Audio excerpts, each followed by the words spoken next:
여기에 보면은 이 컨트랙트의 중요한 요소 중에 하나가 genuine consent라는 게 있습니다. 뉴욕에서 장사가 아주 잘 되는 레스토랑을 하는 한국분이 계셨어요.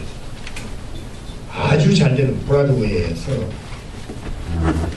시가로 따질 것 같으면 그 레스토랑의 가격이 200만 불도 호가할 수 있는 정도의 아주 고급 레스토랑이고 잘 되는 식당이었습니다.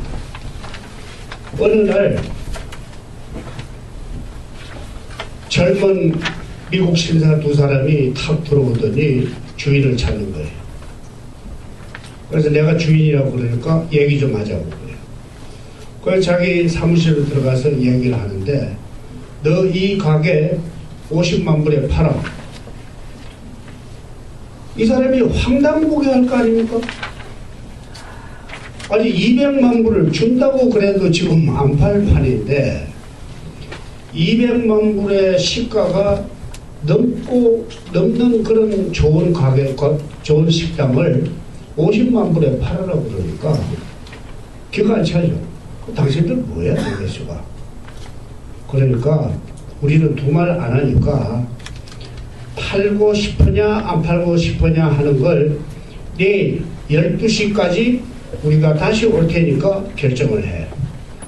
한 가지 분명히 얘기하고 싶은 거는 너 살고 싶으면 팔고 그렇지 않으면 너 마음대로 해. 딱 그렇게 하고 나가는 거예요. 그리고 이 사람은 그 사람들이 누군지는 그때까지도 몰랐어요. 순진하신 분이죠. 그래서 그 이튿날 이 사람들이 다시 또 그 신사 두 사람이 나타났습니다. Are you ready? 이 사람이 웃었어요. 야, 너 말도 안 되는 소리. 너 이게 도대체가 제3국, 제3세계에서 일어나는 그런 일도 아니고 최선진국이 미국에서 이런 일이 있을 수가 있느냐. 못 팔아. That's fine. 그리고 딱 돌아갔어요. 그날 저녁에 이 사람의 3대 독자 아들이 있습니다. 학교에서 돌아오던 애가 행방불명이 된 거예요. 한밤중에 전화가 탁 울려요. 그러니까 이 사람은 지금 현재 막 패닉기 상태에서 아들을 갖다가 찾고 있는데 전화가 왔어요. 전화가 오더니 낮에 들었던 그 목소리 같은 그런 그 익은 목소리거든요. 그러면서 You wanna talk to your son? 그러니까 얼른 바꿔달라고 그러죠. 그러니까 뭐 아빠 나 너무 무서워. 이 사람들이 죽이려고 그래. 딱 전화가 끊어졌어요. 그 다음날 이 사람들이 다시 또 찾아왔습니다. 이 주인한테. How about $500,000? 이 사람이 계약서 어디 있어? 계약서 여기 있다고. 내가 이거 사인하기 전에 우리 아들을 돌려주면 사인을 하겠다. That's fine. 너 계약서 사인하고 너 아들하고 바꾸자. 그래서 매매 계약에 사인을 했습니다. 그 가게는 물론 뺏겼죠. 마피아 조직입니다. genuine consent라고 하는 것은 이런 상하에서 이루어진 계약은 무효라는 뜻입니다. 한참 서서히 시퍼랬던 이 독재주의 국가에서 권력을 잡은 사람들이 여러 가지 형태로서 압박을 가해가지고 비즈니스도 뺏고 신문사도 통폐합도 시키고 한 그런 여러 가지의 예가 있죠. 이걸 소위 말하는 duress, undue influence. 그걸 얘기하는 겁니다. 그러니까 실제로 컨센트라고 하는 거는 본인 자신이 자의적인 그런 의사에서 사인을 해야만 적법한 하나의 계약이 되는 것이지 본인 자신이나 본인 자신의 가족들이 하나의 신체적인 위협을 당하고 협박을 당하는 그런 상태 하에서 맺은 계약은 계약일 수가 없다는 뜻입니다. 교수와 제자 사이, 의사와 환자, 변호사와 고객, 회사의 큰 회장님과 여비서 사이. 어떻습니까, 여러분? 막강한 권한을 가지고 있는 사람이, 막강한 실력을 가지고 있는 사람이 너 이번 이거 내 시킨 대로 안 하면은 너 석사 논문 통과 못해. 본인 자신이 할 수 없이 그 사람이 시키는 대로 동의해가지고서 계약서에 사인을 할 수밖에 없게 되는 겁니다. 그러한 계약은 그게 법정에서 증거가 된다고 할 것 같으면 반드시 void입니다. 무효가 된다? 그걸 얘기하는 겁니다. 그러니까 genuine consent라고 하는 거는 여러 가지의 그 사항에서 발생을 하는데, 여러분 misrepresentation이라고 하는 얘기를 갖다가 들으신 분도 있을 겁니다. 이거는 좋은 말로 얘기해서 misrepresentation이지 한국말로 얘기하면 사기를 얘기하는 겁니다. 사실이 아닌 것, 사실이 아닌 걸 사실인 것 같이 얘기를 해가지고서 상대방으로 하여금 그 계약에 끼어들 수 있게끔 만드는 게 misrepresentation입니다. misrepresentation이 되기 위해서는 대체 한 세 가지의 조건이 충족해야 됩니다. 첫째로는 그 내용 자체가 거짓말이어야 돼요.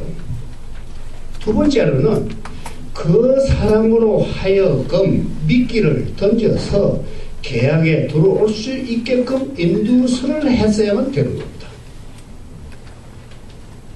세 번째 조건은 다른 제3자의 입장에서 봤다 하더라도 그러한 상황일 것 같으면 안 넘어갈 수가 없다 하는 게 증거가 돼야만 misrepresentation이 성립이 되는 겁니다. 리얼 에스테이트 에이전트들이 많이 문제가 생기는 게 misrepresentation입니다. 당신이 잘못해가지고서 당신이 거짓말을 해서 무슨 경우냐? 여러분들 집을 사고 팔고 하는데 latent defect라고 하는 거는 노멀하게 한 인스펙션으로서는 찾아낼 수 없는 하나의 결함을 얘기하는 겁니다. 제가 한두 가지 실제로 있은 예를 말씀을 드릴게요. 오일 스토리지 탱커. 저 랭리나 서리나 에버스포드나 이쪽에 나갈 것 같으면은 큰 집들이 에이크리지 집들이 많습니다. 땅이 5에이카에다가 집 있고 반 하나 있고 이런 데 있는 그런 집들. 집도 오래됐습니다. 뭐 한 횟수를 모르는 정도로 7, 80년 정도 됐는데 집도 괜찮고 살만해요. 그런데 거기에 오일 탱커가 옛날에는 여러분들이 기억하시는지는 몰라도 제가 처음에 캐나다 왔을 때 1970년대만 해도 이 오일 퍼니스로 해가지고서 히팅하는 집들이 무지하게 많았습니다.